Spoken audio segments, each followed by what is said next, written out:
Felkérem Alex de San Bernardot, hogy tartsa meg a kommunikációs eszközök a kertek népszerűsítésére című előadását.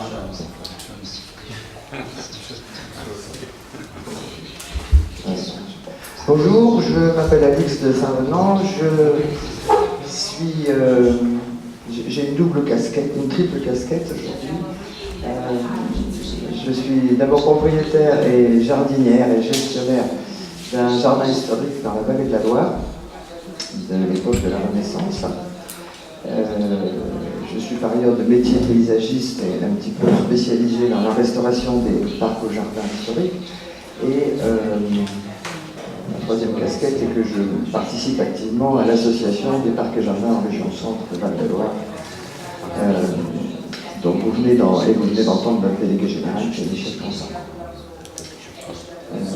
Ici, je vais donc vous parler des outils de communication employés par un jardin. On a vu ça depuis l'État, depuis la région, depuis le département. Là, je me place du point de vue du propriétaire privé qui a un jardin et qui est ouvert au public et qui donc a besoin de communiquer dessus. Est-ce que ça marche? Au milieu, au milieu du cercle rouge. Non, je voudrais passer d'une alors à gauche ou à droite, qui fait avancer au plus. Non, les flèches, c'est pas mal. Les flèches sur le tableau. C'est bon, c'est bon, c'est bon. Alors, ce que je voudrais dire, c'est avant de passer en revue les différents moyens de communication qui sont mis à la disposition d'un jardin, la chose la plus importante, quel que soit votre jardin, qu'il soit beau, qu'il soit laid, qu'il soit petit, qu'il soit grand, c'est d'avoir des très bonnes photos. On ne peut pas communiquer si on n'a pas des bonnes photos. Je vous donne là l'exemple du site internet de Villandry, qui lui a carrément sur son site une page dédiée, et où il y a une vingtaine ou une trentaine de photos par mois. Donc les gens peuvent se promener dessus et admirer les jardins au fil des saisons, ce qui est toujours une bonne idée. Mais en plus, ce sont des photos téléchargeables et en bonne définition. Ça veut dire que vraiment le site met à disposition du visiteur des photos en bonne définition, dont on peut se resservir, comme nous le faisons tous dans nos présentations là. À partir du moment où on trouve une bonne photo, on s'en sert pour en parler même sur un autre sujet par exemple. Si je voulais faire un sujet sur les choux, je prendrais ces bonnes photos de Villandry, et ça participe déjà de la communication. C'est la même chose, et encore plus maintenant, vous devez d'abord avoir... Alors évidemment, vous devez d'abord avoir un site internet, ça va sans dire, mais vous devez aussi avoir un site internet sur lequel il y a des bonnes vidéos. Comme vous savez maintenant, sur les médias sociaux, et même sur les sites et sur les sites d'information générale, par exemple, les radios, les télévisions, les gens regardent davantage les vidéos qu'ils ne lisent les textes. Donc vous pouvez écrire tout ce que vous voulez. S'il y a une vidéo, c'est ça qui attirera d'abord le visiteur de votre site. Et évidemment, ces vidéos doivent être sur le site internet du jardin, mais se retrouver aussi sur des chaînes comme YouTube ou Dailymotion, disponibles à un public plus large qui les trouvera aussi, même s'ils n'ont pas été sur le site internet du jardin lui-même. Je vais vous donner un exemple de film réalisé par Chambord pour la création-restitution de leur nouveau jardin. Et ça sera l'occasion de montrer que c'est très important aussi quand vous faites des travaux dans un jardin. Par principe, votre jardin il n'est pas beau toute l'année, 24 heures sur 24. Vous avez un gros projet de restauration, vous avez des pelles mécaniques, vous allez avoir des tranchées, il va y avoir des choses qu'on va trouver laides dans le jardin. Il faut en faire un atout de communication. C'est-à-dire que les gens adorent voir comment se passent des travaux dans un jardin. Et c'est d'ailleurs extrêmement instructif. Et ça leur montre aussi qu'un jardin, ça n'est pas juste un endroit magique, luxe, calme et volupté toute l'année. Que derrière, il y a des gens qui travaillent, il y a parfois des travaux très lourds à effectuer. Et au lieu de le cacher ou de le masquer, la meilleure façon de faire, c'est au contraire d'en parler et d'en faire un atout. Et on peut même faire des visites techniques. des chantiers. Et en général, ça intéresse beaucoup les gens, même le visiteur moyen. Un exemple amusant était qu'en France, le château d'Azel-Rideau, dans la vallée de la Loire, a été pendant 2 ans, plus de 2 ans, en travaux permanents. C'est-à-dire qu'on a refait tout le château, intérieur, extérieur. Eh bien, non seulement il y avait des visites techniques, c'est-à-dire que les visiteurs pouvaient grimper dans les toits, voir comment on restaurait les lucarnes, et comment on remettait les ardoises sur les toits, mais en même temps, ils en ont fait leur outil de communication. C'est-à-dire que pendant 2 ans, il y a une affiche avec le château lui-même et une grosse banderole rayée noire et jaune qui entourait le château comme un paquet, et il y avait écrit « Ouvert pour travaux ». Et ça, c'est très intelligent. Et donc, il faut se servir de ce genre de choses pour communiquer. Donc, exemple du petit film. Alors, comment est-ce que je fais pour lancer le film, par contre?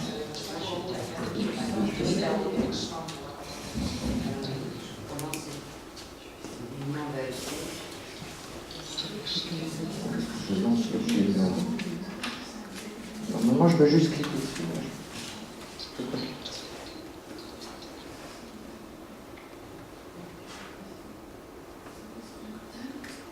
Ah oui, il est dans le dossier. Il doit venir. Mais vous avez copié le fichier Il est dans le dossier.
Comment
Donc vous voyez là que c'est donc un film promotionnel qui montre des travaux.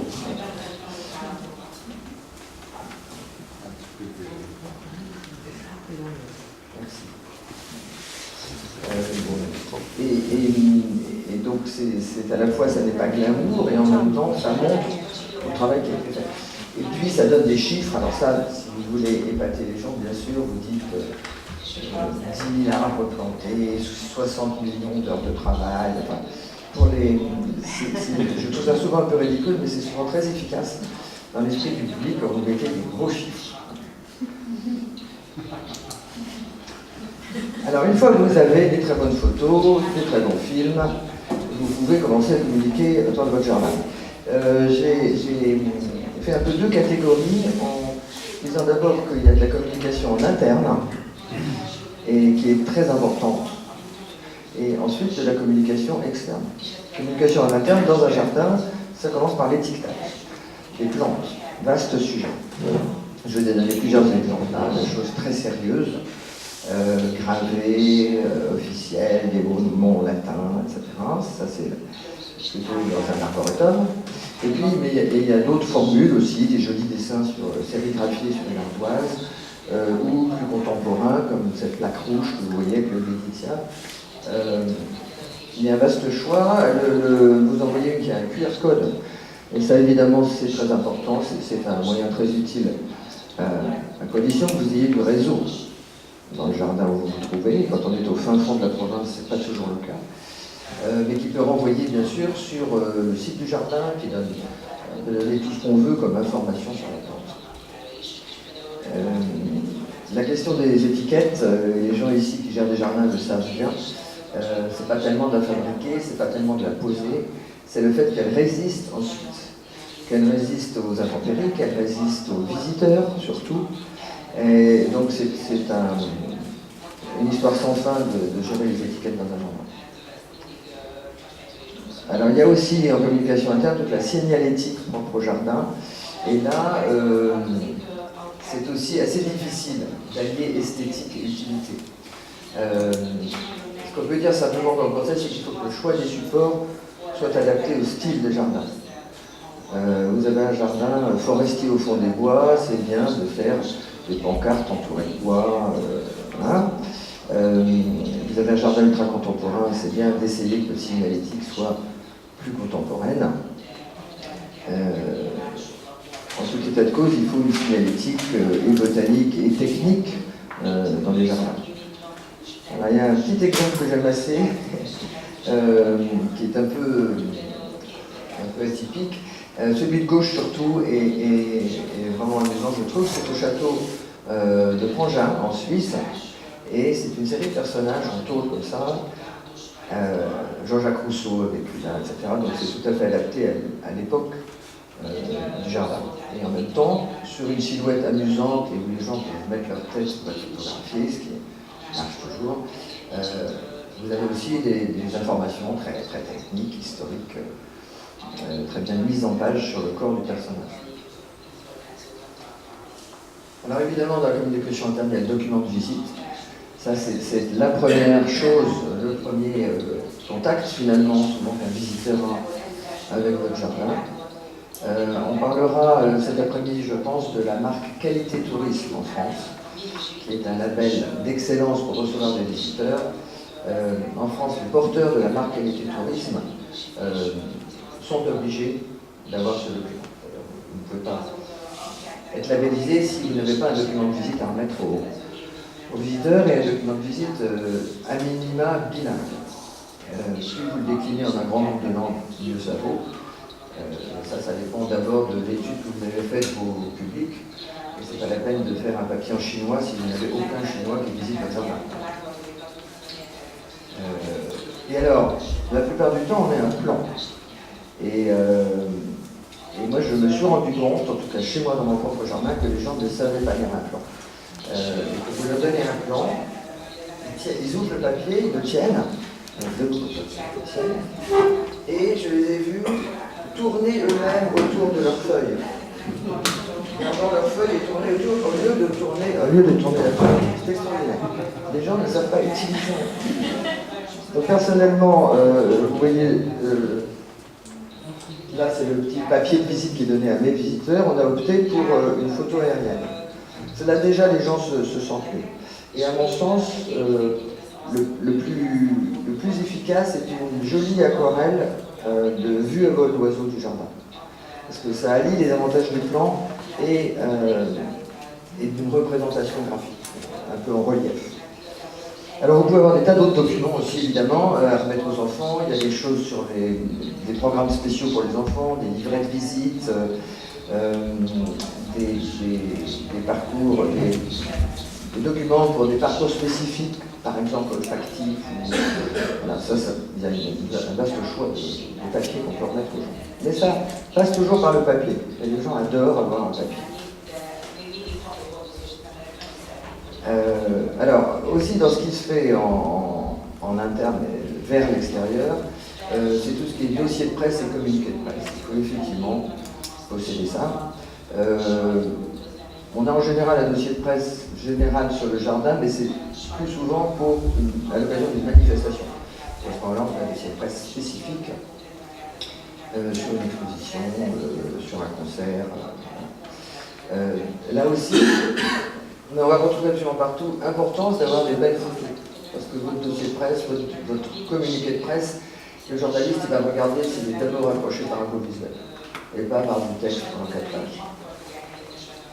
Évidemment, maintenant, les communiqués de presse, ils sont très très peu imprimés papier, sauf si vraiment on a besoin de les donner, et ils doivent être en ligne, téléchargeables sur Internet. Alors, le site web, ça, vaste sujet, c'est votre premier outil de communication. C'est comme ça que les gens dans le monde peuvent savoir que vous existez.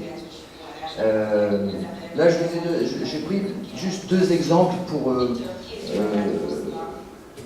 voir comment ça peut se faire. La mode, en tout cas, maintenant, pour les sites internet, c'est en tout cas que ce soit des grands aplats, des très grandes photos, de préférence la photo d'accroche, si on veut, ce qu'on appelle la page de couverture. Souvent, c'est une série de photos qui défile. Et ça ne se voit pas là, mais pour Villandry, c'est même un film. C'est un petit film qui passe en permanence sur le titre du site internet. Et puis, ensuite, comme vous voyez là, il y a beaucoup de blanc, il y a des grands aplats, et par contre, vous pouvez descendre pendant des kilomètres sur toutes les informations qui vont suivre sur cette page. Alors qu'autrefois, vous avez bien sûr quand même des onglets en haut qui vous permettent d'aller dans des chapitres spécifiques, mais souvent la première page maintenant elle se déroule pendant 4 km. Donc c'est la mode comme ça. Et alors là, pour revenir à ça, là la couleur on ne rend pas bien, mais sur ces sites-là, c'est un rouge très vif. Vous voyez un peu marron là, c'est un rouge très vif. Et donc là, c'est un choix graphique d'avoir des couleurs vives. Et là, en l'occurrence, vous employez des couleurs complémentaires, le rouge et le vert, pour que ça accroche bien l'œil.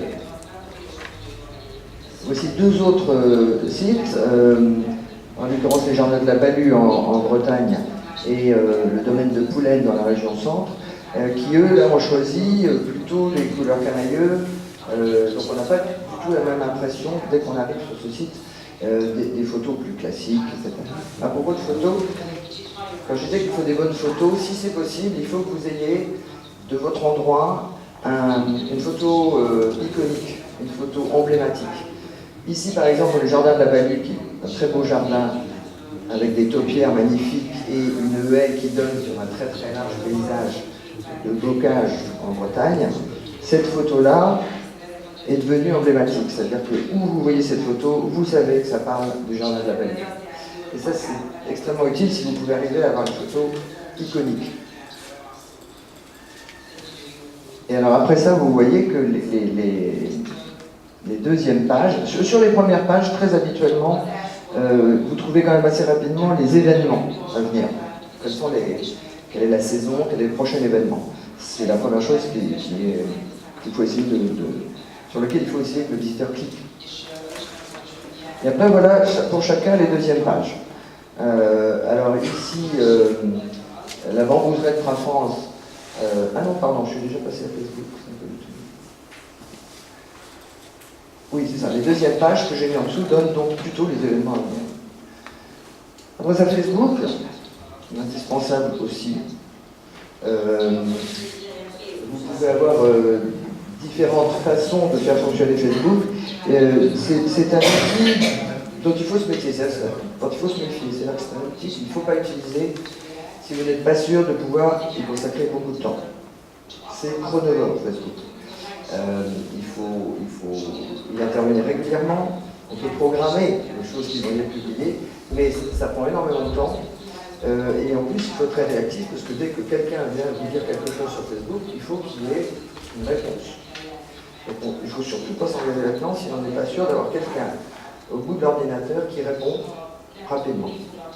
Une fois ça dit, si c'est bien géré, c'est un outil formidable.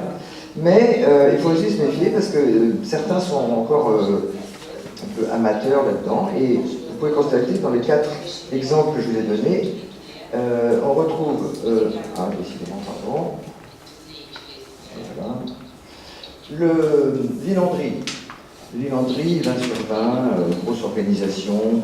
C'est à nouveau aussi sur la page d'accueil de Facebook un film aérien pris par un drone formidable. Ça répond dans la seconde. C'est très très organisé. Et ce qui apparaît toujours en premier, c'est très important, c'est les opinions des gens sur Facebook. Vous voyez qu'il n'y a que des 5 étoiles, c'est bien, et ça conforte les visiteurs dans le fait que c'est un bon endroit, puisque les autres ont dit que c'était un bon endroit. Et donc c'est une page parfaite. Bon. Un autre exemple de très bonne page, c'est le château de la Balue, qui reprend son image iconique en première image, donc il continue d'affirmer son identité via cette photo. Et puis vous avez 2 choses moins bien. Domaine de Poulaine ici, où là, ça n'est pas une page mais un profil, et donc ça ne se gère pas de la même façon.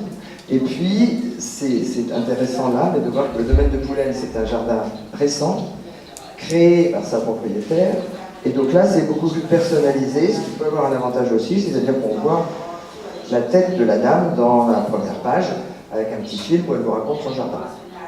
Donc le côté est moins institutionnel, mais plus proche, plus personnalisé. En revanche, là où il y a vraiment une grosse erreur, c'est la bambouserie de France en Ardèche, qui est un magnifique endroit, qui a 500 000 visiteurs, tout ce que vous voulez, n'a pas sa propre page Facebook. Bon, c'est son droit. Mais dans ces cas-là, il y a des gens qui créent des pages avec le nom de votre jardin. En l'occurrence, c'est le cas. Donc il n'y a pas de photo de profil, il y a écrit bambouserie de France, et c'est juste des gens qui mettent des photos sur la bambouserie de France et qui mettent des commentaires.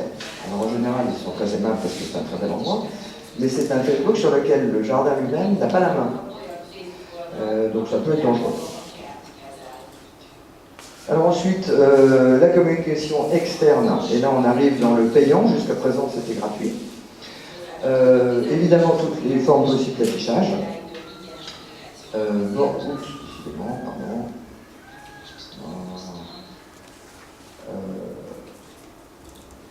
Bord de route, 4x3, ça évidemment il faut avoir des moyens importants. Et après toutes sortes de choses possibles. Les offices du tourisme chez nous ont des lieux d'affichage qui sont payants, en général bien situés dans les villes, les abribus, les bars tabac, les kiosques à journaux, partout où vous pouvez mettre une affiche, c'est bien. J'ai découvert, je ne sais pas si vous avez ça en Hongrie, moi je n'ai pas encore vu ça en France, mais j'ai découvert sur internet, il y a même maintenant des stations-service où vous avez des petits écrans sur lesquels passent des films publicitaires. Et là, c'est sûr que pendant que vous êtes en train de remplir votre voiture, vous regardez forcément, vous êtes un consommateur captif. Alors ensuite, dans tout ce qui est publicité payante toujours, c'est les dépliants, c'est encore incontournable. On nous dit que pour être vertueux, il ne faudrait plus utiliser le papier. Et dans la pratique, c'est encore un moyen très efficace de toucher les gens. Différents types de dépliants. Il faut évidemment aussi on peut aussi prendre des publicités dans la presse locale. Code Tourna et également le point aussi. Alors, la publicité payante sur Internet. Ça, c'est maintenant effectivement là où on va le plus maintenant. Ça a l'avantage d'avoir une grande souplesse d'utilisation. Et ça permet de cibler, par exemple, sur une ville ou sur une région. Tous les Facebook et compagnie, Google AdWords, etc. Ça peut être très ciblé et surtout vous avez un vrai retour sur quelle a été l'efficacité de votre campagne de communication. Ça vous dit combien vous avez de clics, combien ont regardé, combien ont été ouvrir le deuxième lien sur votre site. C'est très efficace en termes de retombées. Mais en tout cas, ce qu'on voit aussi, c'est que évidemment votre site maintenant, il doit être on dit responsive. Il doit absolument s'adapter à la taille d'un téléphone portable et d'une tablette. Vous voyez les statistiques là d'utilisation maintenant du web entre l'ordinateur en bleu dans les petits ronds et les moyens nomades. Et donc il faut absolument qu'un site soit affichable facilement sur un petit téléphone portable. Alors, il y a une autre manière de communiquer vers l'extérieur de façon gratuite. Je mets gratuite entre guillemets parce que ça veut dire que ça ne vous fera pas dépenser d'argent, mais vous y aurez passé beaucoup de temps. Donc, ça, votre temps, il faut voir combien il coûte. En tout cas, ça ne vous fera pas sortir de l'argent. Alors là, j'ai pris un exemple au hasard, moi. Si vous écrivez un livre, s'il y a un livre écrit sur un jardin, c'est toujours un très bon moyen de communication. Alors ça vous a donné le mal de l'écrire, évidemment, mais après ça, c'est une chose qui reste pendant des années, qui se trouve sur Internet. Dès que vous tapez le nom du jardin, vous avez aussitôt là où les gens qui vendent le livre, donc votre nom apparaît très souvent, et avec un peu de chance, vous pouvez même gagner un peu d'argent si le livre est vendu. C'est mieux que gratuit, ça peut rapporter 3 sous. Et puis, évidemment, il faut aussi avoir des articles rédactionnels dans les journaux.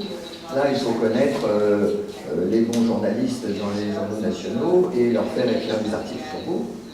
C'est gratuit. Il faut aussi, si possible, avoir des tournages. À la fois des tournages ou des films commerciaux viennent se tourner chez vous, mais aussi des tournages qui montrent votre jardin. Et ça, après ça, ça passe dans des émissions de télévision. Nous avons en France une émission de télévision qui s'appelle Déraciner des ailes, qui est une émission très connue, qui existe depuis très longtemps, qui est très regardée. Mon propre jardin, il y a quelques années, est passé dans cette émission. Pour la saison qui a suivi, c'est passé au mois d'avril, ça a augmenté de 30% la fréquentation du jardin. Simplement parce que cette émission de grande écoute avait parlé du jardin. Voilà. Et des tournages, c'est toujours bon à prendre, surtout que maintenant, comme vous le savez, les chaînes de télévision, elles passent l'émission, telle fois à telle heure, et après ça, très souvent, ça repasse en boucle et ça repasse sur d'autres chaînes dans le monde entier. Donc c'est une chose où les gens, un tournage par exemple qui a été fait dans mon jardin il y a 5 ans, je vois la semaine dernière des gens qui me disent on vous a vu à la télévision. J'ai pas tourné pour la télévision depuis 3 ans. C'était un vieux film qui repassait indéfiniment. Et ça, il ne faut pas sous-estimer l'importance de ça. Et puis alors, d'autres petites choses un peu plus spécifiques, qui sont les blogs. Ça, c'est ce que j'appellerais la communication semi-payante. Je ne sais pas si vous avez ce phénomène-là en Hongrie, mais en France, il y a le phénomène des blogueuses. On dit blogueuse d'ailleurs plutôt que blogueur parce que c'est quand même majoritairement des femmes. C'est pas vraiment dans le domaine du jardin, c'est plutôt dans le domaine de la mode, du bien-être, etc. C'est très parisien au départ. Et ce sont des jeunes femmes qui tiennent leur blog et qui deviennent des gourous, qui sont suivis par des milliers ou des centaines de milliers de gens pour qui ce que dit cette femme est parole d'évangile. Donc vous faites venir des blogueuses dans votre jardin plutôt que des journalistes. C'est semi-payant parce qu'en général elles viennent quand même avec leur mari et leurs 2 enfants en bas âge et vous devez les recevoir pendant tout le week-end. Il faut prévoir de les recevoir. Et puis il y a des blocs spécifiques plantes. Là j'en donne un parce que c'est quelqu'un de très connu qui est Didier Villery. Son blog s'appelle Dingue de plantes. Et là il y a des communautés fanat jardin. Et ça c'est aussi un moyen de communication qu'il ne faut pas du tout négliger. Alors pour finir, c'est un moyen de communication qui n'est pas à la portée de tous. Il y a quelques années, la Touraine, dans la vallée de la Loire, avait fait fabriquer cette enveloppe de ballons du Montgolfière, qui a été utilisée pendant 2 ans et qui allait dans des tas de manifestations diverses. Et c'est une autre façon de faire de la publicité. Très joliment, jardin en Touraine, avec des fleurs. Je vous remercie.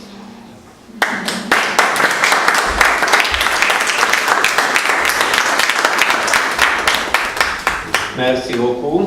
Ismételten feltettem a kérdést. Van-e hozzáfűzni való vagy kérdése valakinek az előadóból?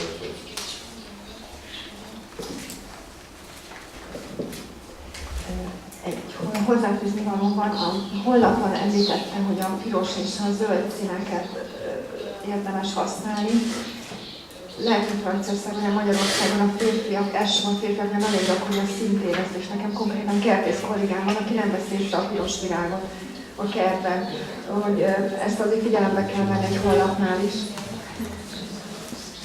A másik, hogy nálunk én egy megyei városnak vagyok a botanikus kertnek vagyok a vezetője, és a kiállítások vannak, nagyon jól tudjuk használni a spotokat, amiket autóbuszon, tehát tömegközlekedésen osztanak meg az ott utazókkal. Ez nagyon-nagyon hatékony. Ezt érdemes kisvárosokban megpróbálni, és hát nálunk szerencsére ingyen meg tudjuk oldani. Hiszen olyan tömegekhez jutunk el, az iskolások, meg a nyugdíjasok, akik nem gépkocsival közlekednek, és igen komoly tömegeket meg tudnak szólítani egy rendezvény előtt.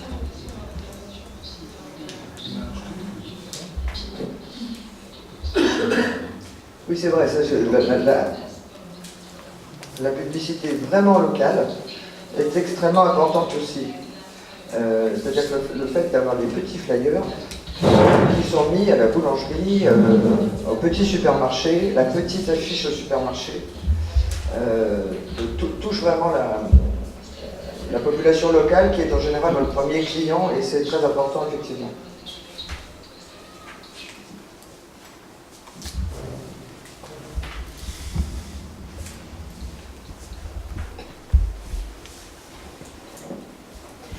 Vous nous avez parlé donc Catherine Santo, vous nous avez parlé de la communication et comment essayer d'atteindre le plus grand nombre. Un peu mon problème souvent c'est qu'au-delà de ça j'ai envie d'avoir des informations plus détaillées, plus précises. Par exemple s'il y a un plan de gestion, avoir un plan de gestion. Et naïvement je me disais que les sites web étaient l'occasion où on pouvait au-delà de l'information générale avoir des informations plus approfondies. Mais j'en trouve très rarement. Et je voulais savoir ce que vous en pensez.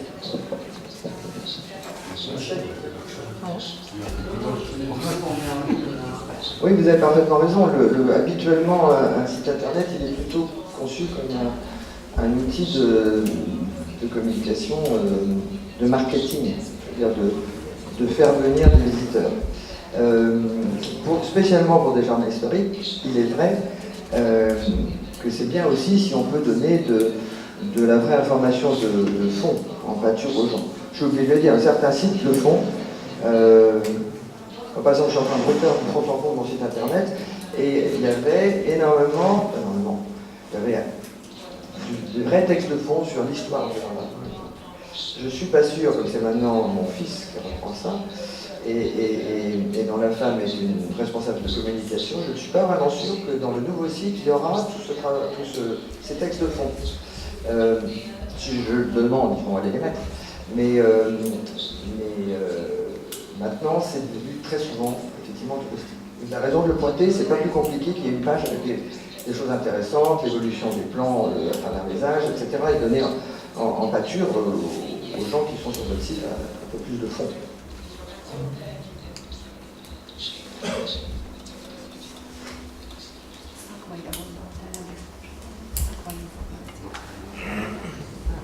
Szakmai információ.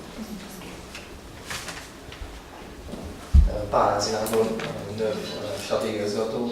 Engem mint tulajdonos érdekelne a válasz erre, hogy egy marketing kampánynak a visszatérülését néztem már, hogyha bármi új kampányt indít, azt milyen hosszúságúra tervezi, 1 év, 2 év, 6 hónap, 1 hónap, és nézi a visszatérési rátáját annak, hogy ez megérte vagy nem. Ha igen, akkor folytatja, ha nem, akkor milyen eszközökkel nyúl hozzá, hogy jó legyen. A másik pedig, hogy fizikai dolgot visznek el az emberek a kertből. Van olyan programja, amikor hirdetitek fel tulipánt ültetünk, hogyha mondok egy példát, és ha elmegy látogató, akkor kaphat-e az ön kertjében nő tulipánból, hogy hazavigye, és ott majd ezt megmutassa másnak. Ha igen, akkor ez jó volt, ha nem, akkor jó ötletek.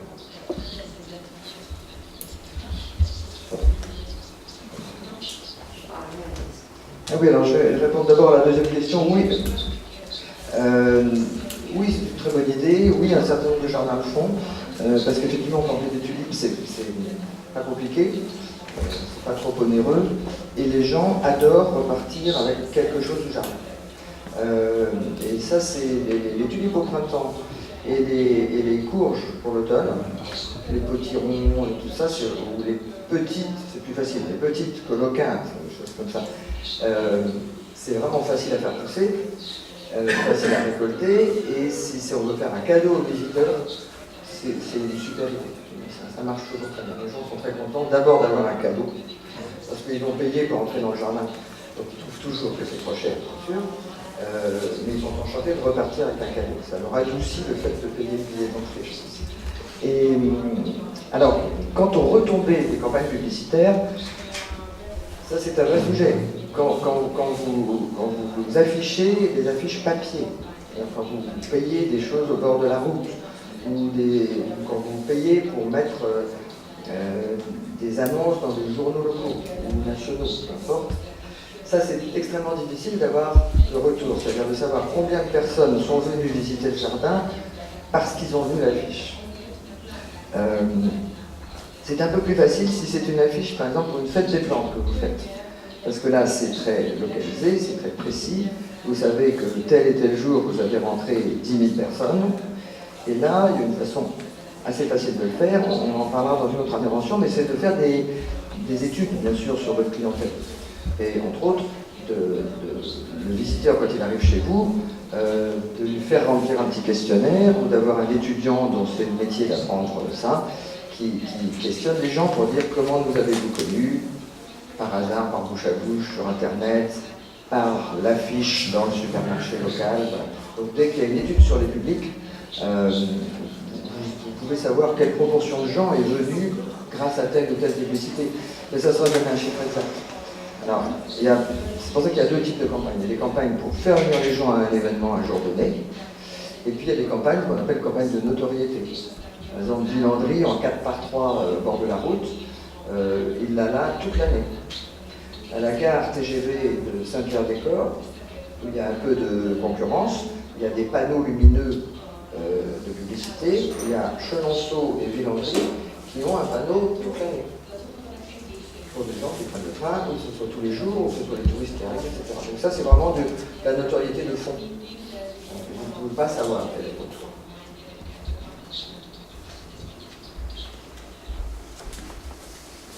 Köszönöm szépen, ezúttal nincs több hozzászólás. Ezt én mondom, mert kafé break van, kávészünet.